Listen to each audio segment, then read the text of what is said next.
לפעמים כשאני לבד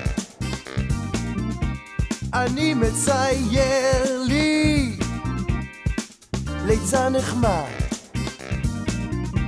הוא משתמש בשלל צורות שכל אחד מכיר ואז הכל משתנה וזה אדיר.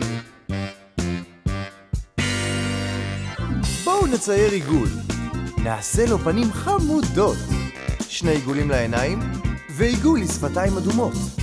ציירו אליפסה, זה הגוף, 3 עיגולים קטנים שיהיו לו כפתורים, מלבנים זה נחמד ויש לו מכנסיים, ריבועים לזרועות, ציירו רגליים וידיים ועוד עיגול, יש לו אף גדול, כובע משולש, ציירנו את הכל ותראו, ליצן ממש חמוד.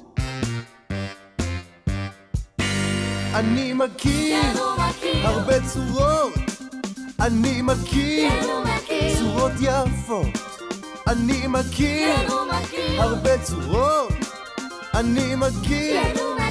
בואו לראות עם עיגול וגם אליפסה, מלבן ומרובע, הוא מוסיף את המשולש. אני ממש נרגש, עשו זאת ילדים, זה קל אם מנסים, כל אחד מכיר את הצורות. אני מכיר